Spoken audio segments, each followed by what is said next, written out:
Kita akan masuk ke sebab yang ke-20 dan kemungkinan besar masuk juga ke sebab ke-21 ya. Ada dua di sini. Tapi salah satunya kita bahas dulu, yang ke-20 yaitu lalai dalam memperbaharui iman. Jadi teman-teman kita ini tidak boleh luput dari konsep ahli sunnah wal jamaah, yaitu iman bertambah dengan ketaatan, berkurang dengan kemaksiatan. Kita tidak seperti pemahaman sebagian kelompok yang menisbatkan diri kepada Islam, mengatakan iman itu tidak berpengaruh sama sekali. Mau dia berbuat dosa, mau tidak berbuat dosa, pokoknya imannya selalu begitu-begitu saja. Nah, kita akan sebutkan dalil-dalilnya tentang masalah iman itu bertambah dengan ketaatan, berkurang dengan kemaksiatan. Bahkan dia bisa lapuk, bahkan bisa hilang sama sekali dari diri seseorang kapan dia tidak berusaha menjaganya dan memperbaharuinya. Makanya di sini di poin ke-20 khusus masalah ini adalah lalai, diberikan judul lalai dalam memperbaharui iman. Jadi kita harus selalu punya program harian teman-teman sekalian di mana kita berusaha meningkatkan iman kita lebih baik dari sebelumnya. Tentu dengan meninggalkan kemaksiatan dan meningkatkan atau minimal mempertahankan ibadah yang sedang kita kerjakan. Kata penulis, terkadang seseorang melalui beberapa waktu di mana selama itu hatinya menjadi keras dan imannya menjadi lemah. Dan ketaatan-ketaatan yang ia lakukan tidak memiliki pengaruh efektif terhadap dirinya. Hal ini terjadi disebabkan kelalaiannya terhadap aspek spiritual atau lemahnya iman. Setiap muslim mengetahui bahwa keimanan dapat bertambah dan berkurang. Iman akan bertambah dengan melakukan ketaatan kepada Allah yang Maha Pengasih dan akan berkurang dengan melakukan ketaatan kepada syaitan yang terkutuk. Jadi kapan kita melakukan ketaatan kepada Allah Subhanahu wa taala dan tidak perlu kita berlebihan dalam masalah itu. Lakukan yang wajib, ikutkan dengan yang sunnah semampu kita. Dan kita tidak dianjurkan dalam Islam memaksakan diri dalam arti kata yang melampaui batas ya. Karena pernah Nabi SAW masuk ke dalam masjid di sepertiga malam, terus beliau menemukan ada tali diikat dari satu tiang ke tiang yang satunya gitu. Lalu Nabi SAW tanya, ini punya siapa? Kata orang-orang di sekitar situ, ya Rasulullah milik anak anda Zainab radhiyallahu anha. Anak Nabi SAW rupanya saking tidak maunya ketinggalan sholat malam, maka beliau gantung tali, kalau ngantuk tangannya dua-dua digantung kiri kanan di situ. Maka Nabi SAW mengatakan cabut ini. Kalau seseorang di antara kalian mengantuk dalam sebuah riwayat, kalau seseorang di antara kalian mengantuk maka istirahatlah dulu. Baru dia bangun untuk sholat. Dan syaitan, kalau kita tidak taat kepada Allah, berarti kita taat kepada syaitan. Dan ini bahaya. Jalan di muka bumi cuma dua. Pertama keselamatan, yang kedua kesesatan. Dan tidak ada jalan yang ketiga. Dan tidak bisa dicampur adukkan. Anda harus tentukan. Jalan pertama jalan keselamatan, kebahagiaan, ketentraman, rezeki melimpah segala macam. Yaitu jalan menuju ke Allah. Allah Tuhan kita yang selalu kita ikrarkan la ilaha illallah. Tidak ada Tuhan yang berhak disembah kecuali Allah.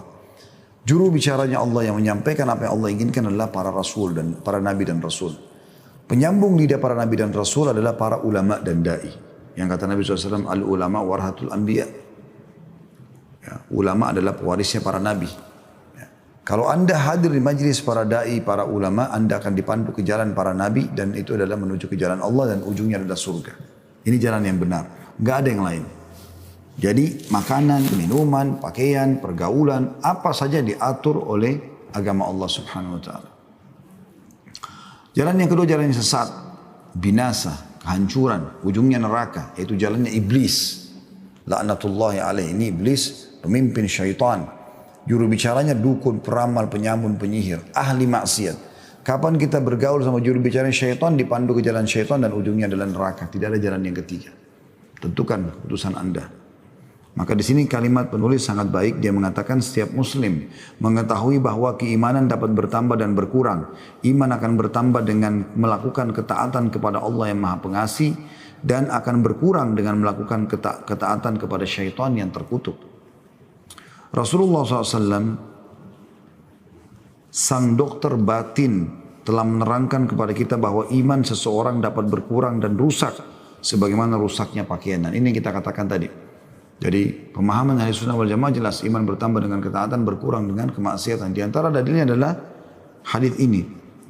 Sebagaimana diriwayatkan dari Ibnu Amr, Abdullah bin Amr bin As radhiyallahu anhu, ia berkata, Rasulullah SAW bersabda, innal imana la yakhluqu fi jawfi ahadikum kama yakhlaqu.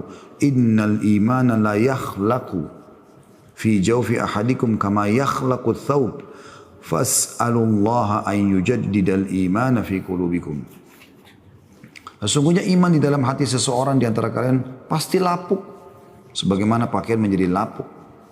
Maka hendaklah kalian memohon kepada Allah agar Dia memperbaharui iman di dalam hati kalian. Jadi di sini, ya, ini hadis tentu diriwayatkan Hakim dalam Mustadrak dan At-Tabarani juga, dan ini disebutkan oleh Syekh Al-Albani dalam silsilah hadis sahih nomor 1585. Al-Manawi atau Manawi mengatakan rahimahullah, Rasulullah SAW mengungkapkan iman secara metaforis atau majazi. Bahwa iman itu sama dengan suatu benda yang tidak akan utuh seperti bentuknya semula. Maka apabila seseorang membicarakan kalimat iman, lalu ia menodainya dengan perbuatan buruk, lalu ia kembali pada imannya semula dan meminta ampun akan kesalahannya, maka sesungguhnya ia telah memperbaharui apa yang telah ia nodai dan mensucikan apa yang telah ia kotori. Nah, artinya di sini dia akan bertambah dengan ketaatan iman itu dan berkurang dengan kemaksiatan. Bahkan dia bisa membesar, menebal, menjadi sangat indah, terhiasi dalam hati seseorang. Sampai Abdullah bin Umar atau Umar bin Khattab, ada dua athar menyebutkan itu ya, menemui seorang Arab Badui pengembala kambing, kemudian ya, sahabat yang mulia ini duduk bersama pengembala tersebut sambil berkata, saya ingin melihat sampaikah ajaran Muhammad SAW yang mulia kepada orang pengembala kambing seperti ini. Lalu dia duduk sambil mengatakan begini, kami musafir dan kami butuh seekor kambing. Bisa nggak kau jual kambing ini? Kata pengembala kambing tersebut, saya hanya pegawai. Ini ada pemiliknya. Dan saya belum pernah diizinkan untuk menjual. Maka kata sahabat yang mulia ini, begini saja. Bahasakan saja kepada majikanmu. Kalau kambing itu dia makan oleh serigala. Maka kata orang tersebut sambil menangis, kalau majikanku tidak tahu bagaimana dengan Allah, di mana Allah? Maka sahabat ini menangis, terisak-isak, karena terharu melihat keimanan sudah sampai pada orang Badui seperti ini. Jadi kalau tebal iman itu luar biasa pengaruhnya. Dia akan mengokohkan seseorang di atas kebenaran, walaupun harus dicabit-cabit badannya. Sampai seorang sahabat bernama Khabbab bin Arad radhiyallahu anhu itu pernah disiksa, ya, itu sampai bolong dari tulang luas tulang belakangnya ini, dari atas dari pundaknya sampai ke tulang ekornya bolong berwarna hitam. Waktu Umar bin Khattab melihat itu setelah masuk Islam, setelah jadi khalifah tentunya, dia pernah bertanya, Khabbab, siksaan apa yang Quraisy lakukan padamu yang paling kau ya rasa sakitnya? Maka Khabbab buka bajunya. Waktu Umar lihat, Umar nangis. Umar mengatakan, apa yang mereka lakukan, hai Khabbab? Kata Khabbab, demi Allah ya Amirul Mukminin, mereka menancapkan batu-batu yang sudah dipanaskan di api, membara di tanah, dan mereka menyeret badanku, dan sehingga belakangku tertimpa batu-batu panas itu. Tertimpa batu-batu panas itu. Seperti itu. Ya. Nah pada saat selesai penyiksaan itu, kita kembali ke fase Mekah. Tadi kan itu waktu Umar bertanya di zaman khilafahnya kepada Khabbab. Khabbab waktu pertama kali disiksa beberapa tahun yang lalu waktu Nabi SAW masih hidup di fase Mekah. Itu datang kepada Nabi SAW sambil mengatakan, ya Rasulullah, nih lihat nih, darah masih ngucur, dibuka bajunya. Tidakkah anda memohon kepada Allah agar kita diberikan kemenangan? Kata Nabi SAW, wahai Khabbab, sungguh umat sebelum kalian yang beriman, didatangkan lalu ditancapkan badannya ke dalam tanah, kemudian sampai ke lehernya, kemudian digergaji bagi dua kepalanya. Dia tidak meninggalkan sedikit pun agamanya. Ya, karena imannya setebal itu, sampai-sampai gergaji dipotong ini pelan-pelan kepalanya, dia nggak mau tinggalkan. Itu kenapa? Karena iman itu dipupuk terus, diperbaharui terus, sehingga sampai pada tingkat derajat betul-betul mau mati pun di atas kebenaran nggak ada masalah. Saya kadang-kadang kalau menyebutkan kisah Sumayyah radhiyallahu anha, sahabiat awal syahidah fil Islam, wanita pertama mati syahid dalam Islam. Itu budaknya Abu Jahal. Abu Jahal pegang tombak kecil, ujungnya runcing, pisau tajam. Sumayyah lagi hamil. Lalu Abu Jahal bilang, hai Sumayyah, kalau kau tidak mau tinggalkan ajaran Muhammad, saya akan tusuk tombak ini pelan-pelan di perutmu. Ya, lagi hamil, tusuk pelan-pelan sampai kau mati. Maka Sumayyah mengatakan, saya tidak akan meninggalkan. Dan Abu Jahal betul lakukan, ditusuk pelan-pelan sampai mati. Coba anda bayangkan kalau di zaman kita sekarang dengan iman yang kita miliki yang begitu lemah, apa kita siap seperti itu? Itu semua kenapa? Karena kita belum pernah ada upaya untuk memperbarui iman atau mempertebalnya. Yang kita lakukan adalah Allahul Musta'an. Semoga Allah menolong kita. Setiap kali iman sudah bertambah sedikit, kita malah rame-rame mengendorkannya. Contoh misal Ramadan seperti ini. Iman lagi bertambah kan? Nah, kita tiap hari puasa, tiap hari baca Quran, tiap hari berusaha menginginkan untuk buka puasakan orang, tiap hari sholat tarawih, tiap hari berzikir, tiap hari berdoa. Ibadah banyak kita lakukan. Seharusnya setelah Idul Fitri, itu terus kita pupuk tuh, perbaharui terus, jaga sampai Ramadan akan datang. Jadi bekal 11 bulan ke depan. Ini enggak. Tiba Idul Fitri, Alhamdulillah. Bukan Alhamdulillah karena berhasil memupuk iman dan sudah punya bekal tambahan, skill spiritualnya lagi meningkat. Maka dia tinggal jaga, enggak, Alhamdulillah. Dia gembira, kenapa? Karena sudah tidak puasa lagi. Tidak lagi sholat malam. Tidak lagi baca Quran. Seperti seakan-akan Alhamdulillahnya ini salah tempat. Karena Alhamdulillah lepas dari penjara ibadah. Tanda kutip bagi mereka. Ini kan begitu keadaannya. Jadi kita bukan memupuk iman kita supaya terus kita tambah. Naikkan. Dan itu tidak ada batasnya. Makin kuat, makin tebal, kita makin kokoh di agama Allah SWT. Sehebat apapun ya, cobaan yang datang kecil semua di mata orang beriman. Sampai mereka harus dibunuh pun mereka siap. Tapi sayangnya teman-teman sekalian, kita kalau iman kita sudah mulai naik, misal level itu ada sekian juta level, kita baru naik level 10 saja. Begitu lepas dari pelatihan kayak Ramadan, begitu selesai pulang umroh dan haji, begitu selesai pulang dari taklim, kita yang turunin kembali ke nol. Bahkan mungkin minus. Sehingga kita hanya merasakan kenikmatan pada saat di majlis ilmu, pada saat kita lagi di Masjid Haram atau di Masjid Nabawi kalau lagi umroh dan haji, atau pada saat kita lagi jihad di medan jihad, atau pada saat lagi di bulan Ramadan seperti ini. Selebihnya sudah tidak ada lagi keimanan. Ini yang keliru. Ini yang sedang kita titik beratkan teman-teman sekalian. Jaga, iman itu mahal. Mahal sekali. Kalau dia sudah naik levelnya, tingkatkan terus, jaga dia. Dan dia mudah sekali untuk dinaikkan, yaitu dengan konsisten, komitmen mengerjakan ketaatan. Selalu lakukan ketaatan, komitmen itu. Ada kesempatan dosa, tahan, gak mau lakukan, tutup. Akan terus naik. Dan kalau makin naik, nanti godaan-godaan syaitan yang kecil-kecil sudah gak bisa lagi tembus ke kita. Dia harus buat godaan yang besar baru bisa menembus kita. Itu pun kalau kita terus perbaharui, dia akan kewalahan. Karena kan saya sering kasih contoh teman-teman. Perumpamaan kita sama syaitan seperti orang yang sedang berlomba lari. Kalau ya kita tetap stuck di tempat, nggak memulai ibadah, nggak memperbaharui iman, maka syaitan di sebelah kita terus saja berusaha menjatuhkan kita. Kau nggak bisa, kau nggak mampu, kau pasti kalah, diolok-olok supaya kita tidak bisa.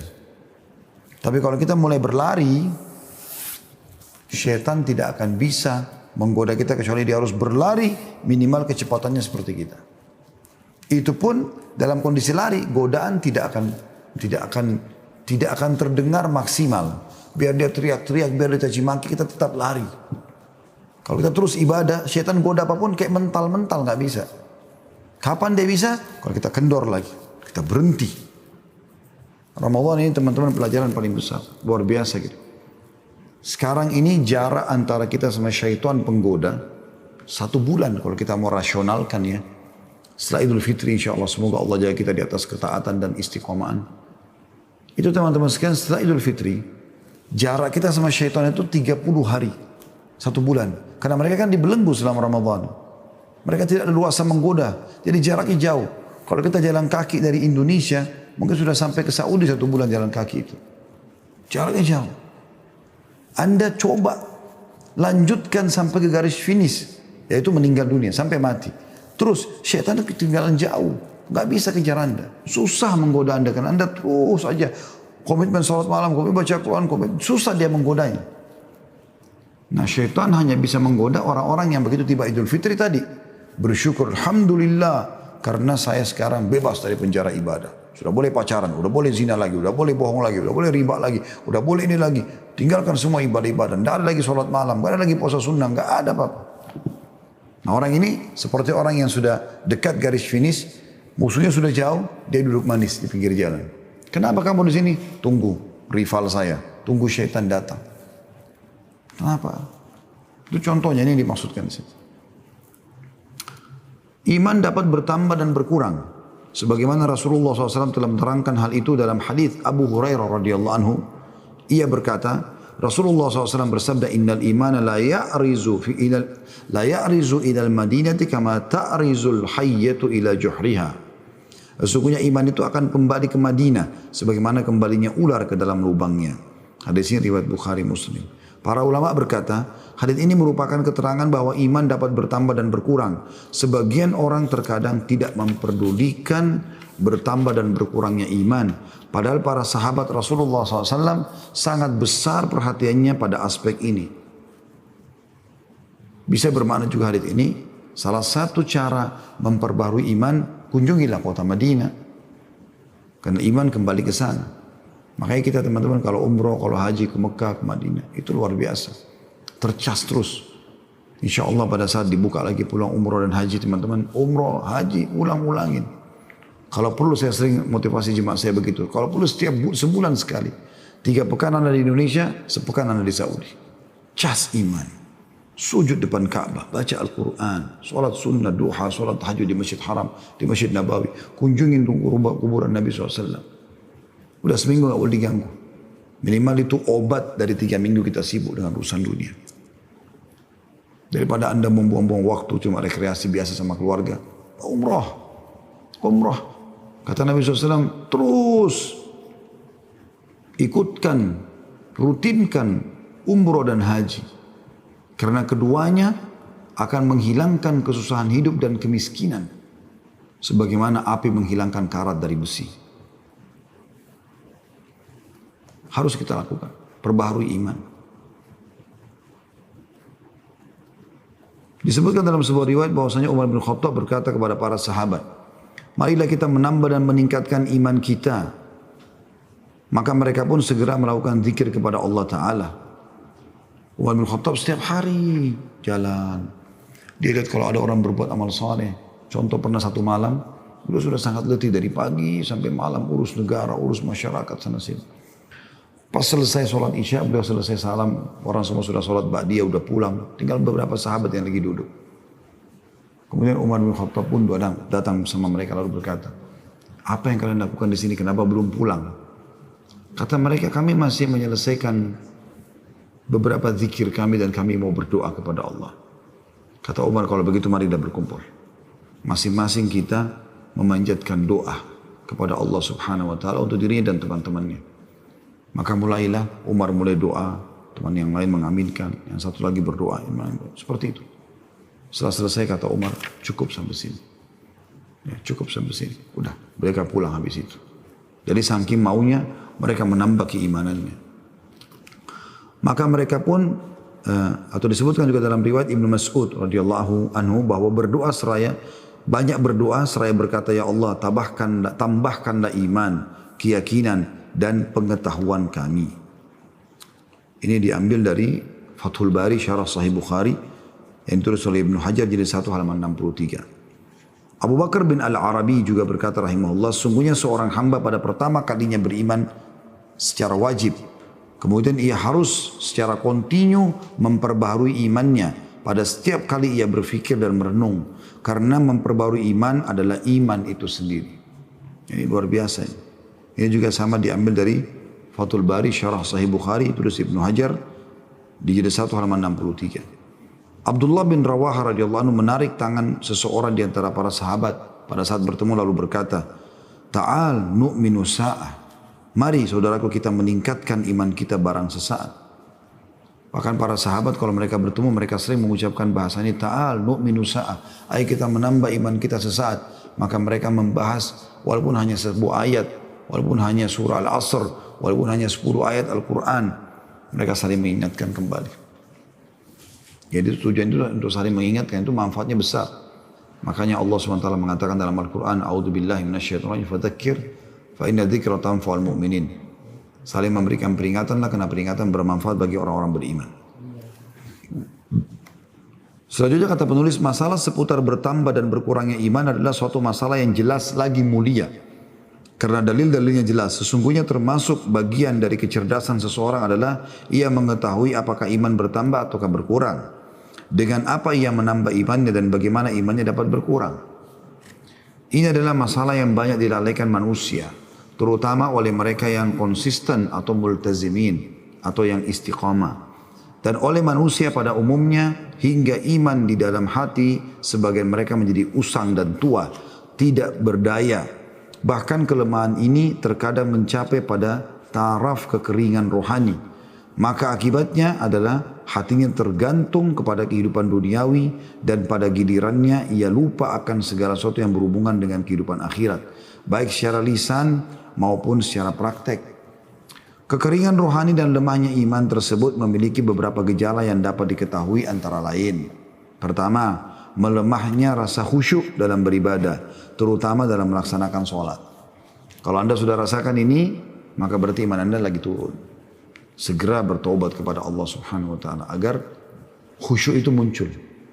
Jadi walaupun kita tidak mengerti apa yang kita ucapkan, tapi rasanya apa yang kita ucapkan ini terdengar jelas oleh kuping. Ya.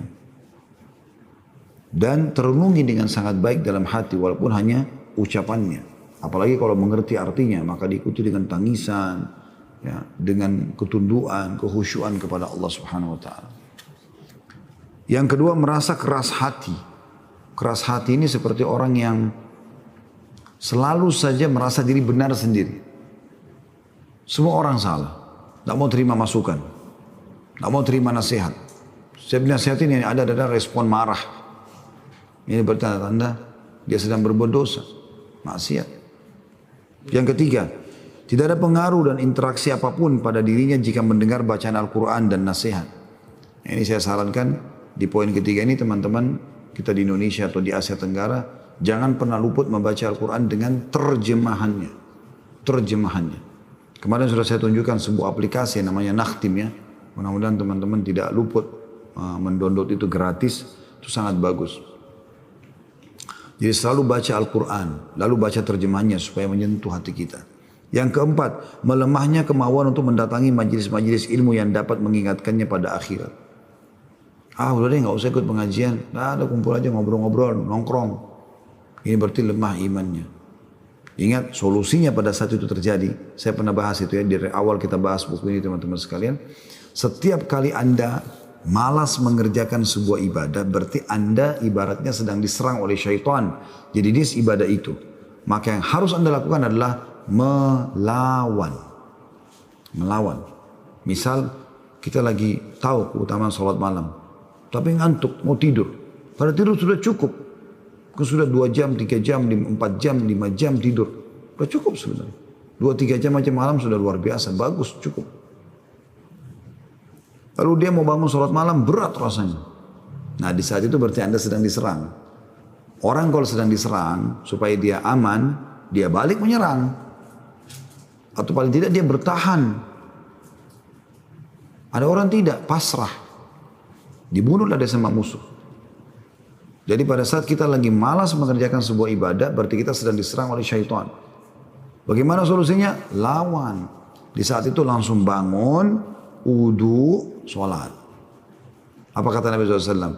Kalau anak Adam tidur, diikat oleh syaitan dengan 3 ikatan. Kapan dia bangun, dia berzikir kepada Allah, dilepas 1 ikatan. Kalau dia wudu, terlepas 1 ikatan. Kalau dia sholat, terlepaslah ketiga ikatan di tubuhnya, dan engkau akan temukan orang itu paling bahagia pada harinya. Ya. Yang kelima, air mata kering, tidak menangis karena takut kepada Allah. Ini subhanallah, ngalir dengan sendirinya ya. Kalau seseorang itu dekatkan diri kepada Allah SWT, itu matanya mudah sekali menangis. Baca Al-Quran, lagi sujud berdoa, merenungi dosanya, mengingat tentang keindahan surga yang sudah pernah dia pelajari. Itu akan meneteskan air mata. Dan kata Nabi SAW, La yarijun nar, ainun bakat min khasyatillah. Tidak akan pernah disentuh oleh api neraka mata yang pernah meneteskan air mata karena takut kepada Allah. Yang keenam, tidak ada rasa penyesalan dan menegur diri saat terabaikannya ketaatan seperti sholat atau membaca Al-Quran. Jadi setiap kali ibadahnya kendor, dia biasa saja. Dia tidak perlu memperbaharuinya. Ada orang begitu, tadinya rajin sholat rawatib, qobliyah, ba'diyah, sama wajibnya. Ternyata satu waktu dia lemah. Karena satu dua hal. Dia bukannya pada saat itu lagi diserang sama syaitan, dia malah melawan, malah dia sholat, enggak. Nah anda yakin teman-teman sekalian, saya pernah praktikin itu pada saat kita lagi malas buat satu perbuatan, justru kita lawan pada saat itu, kita tetap kerjakan, maka langsung kita menang dengan sendirinya. Syaitan nggak bisa lagi goda. Atau mungkin dia akan datang nanti di waktu lain, tapi pada saat itu kita berhasil. Saya pernah begitu pas habis sholat wajib duhur, terus sholat ba'diyahnya saya pikir nanti aja saya kerjakan. Tapi tiba-tiba saya berpikir, dengan kepadatan jadwal apa, mungkin saya akan lupa. Enggak, saya harus sholat sekarang.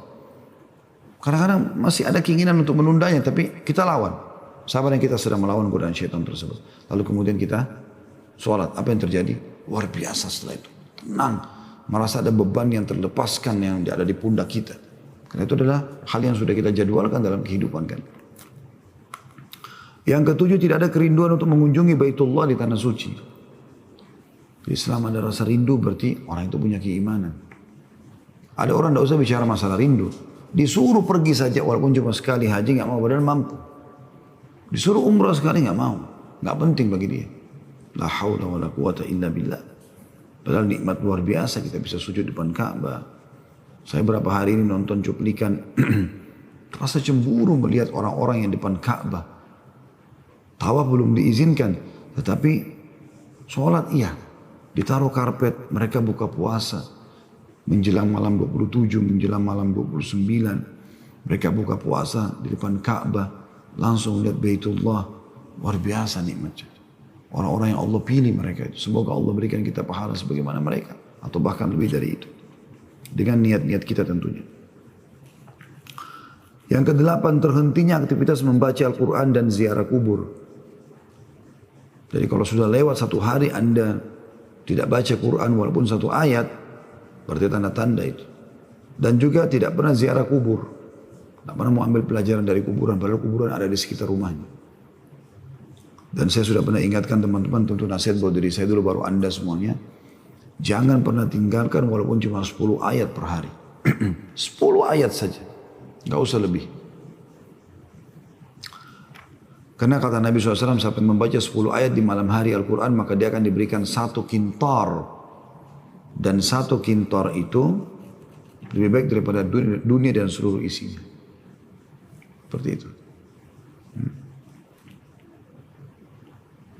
Juga ziarah kubur, kata Nabi SAW, kuntu nahaitukum an ziaratul kubur fazuruha fa inna tudzakkirul akhirah. Dulu di Mekah aku pernah larang kalian ziarah kubur. Sekarang di Madinah sudah banyak kuburan muslimin. Ziarahilah karena dia mengingatkan akhirat. Yang kesembilan, berlebihan dalam melakukan perkara-perkara mubah dan menganggap enteng hal-hal yang syubhat. Berlebihan dalam tidur, berlebihan dalam makan, berlebihan dalam berpakaian. Begitu juga menganggap remeh syubhat. Ya masih syubhat, tidak apa-apalah, kerjakan saja. Seperti itu. Nah, ini bahaya sekali ya. Dosa itu dibagi dua oleh para ulama, ada dosa syahwat. Dosa yang diikuti dengan syahwat, zina, bohong dan segala macam. Ini umumnya orang menyadari kesalahannya. Dan dia lebih mudah untuk meninggalkan. Kalau diberikan peringatan. Karena dia menyesali. Yang bahaya dosa yang kedua, dosa syubhat. Dia terbawa dengan syubhat. Dia nggak tahu kalau dia sedang salah. Dia kira sedang ibadah. Kayak pelaku-pelaku bid'ah, pelaku kesyirikan. Bahaya sekali. Karena dia anggap dirinya lagi ibadah. Padahal sebenarnya itu kesalahan. Ini bahaya sekali. Harus hati-hati. Yang ke-10, mencari masjid yang cepat dalam pelaksanaan sholat Jumat dan khutbah. Ini tanda-tanda lemahnya iman. Ya. Kenapa nggak mau dengar khutbah, nasihat? Kenapa nggak mau ikuti sholat yang panjang? Kata beliau, faktor-faktor yang menjadi penyebab kelemahan ini berbeda antara seseorang dengan lainnya. Dan berbeda pula kadar kekuatan iman antara seseorang dengan yang lainnya. Akan tetapi terdapat dua faktor utama yang menyebabkan kelemahan iman, yaitu pertama melakukan dosa kecil maupun yang besar. Yang kedua terlalu sibuk dengan urusan-urusan duniawi dan mengabaikan urusan-urusan ukhrawi. Ini garis besarnya. Sedangkan cara mengobati lemahnya iman sebenarnya mudah bagi mereka yang diberi kemudahan dari Allah dan berada di dalam bingkai kemampuan setiap orang yang menghendaki peningkatan iman untuk mencapai ketenangan jiwa. Dan sesungguhnya hal itu tidak membutuhkan kecuali bermujahadah, dalam kurung sungguh-sungguh melatih jiwa. Di samping melakukan faktor-faktor yang mendukung itu antara lain merenungkan kembali akan karunia dan nikmat Allah. Yang kedua membaca Al-Quran dengan penghayatan atau tadabbur. Ya. Ini poin pertama, ini merenungkan kembali akan karunia dan nikmat Allah. Maksudnya coba lihat nikmat-nikmat Allah yang melimpah sama kita. Dan cara untuk kita tahu nikmat Allah melimpah sama kita, lihatlah orang yang di bawah kita. Nah, kalau anda punya gaji 8 juta satu bulan misalnya atau 5 juta, jangan pernah lihat orang yang punya gaji 20 juta, anda tidak akan bersyukur.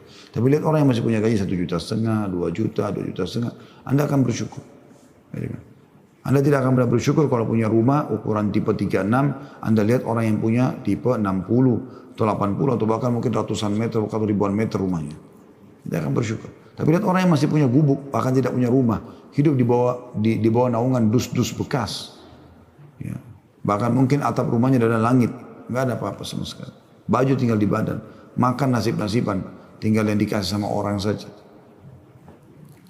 Yang kedua membaca Al-Quran dengan penghayatan atau tadabbur. Ini sudah pernah kita jelaskan caranya, baca terjemahannya, baca tafsirnya. 10 ayat aja per hari.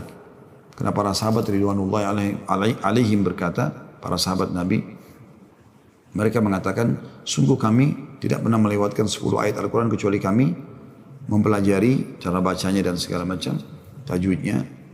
Kemudian kami juga mentadabburinya, merenungi makna-maknanya. Kemudian kami menghafal dan juga mengamalkannya. Yang ketiga menuntut ilmu agama selalu. Ini yang saya bilang, jangan ada hari tanpa ilmu. Walaupun melalui medsos kayak kita sekarang ya. Yang keempat mengingat kematian dan takut terhadap akhir yang buruk atau su'ul khatimah. Ya.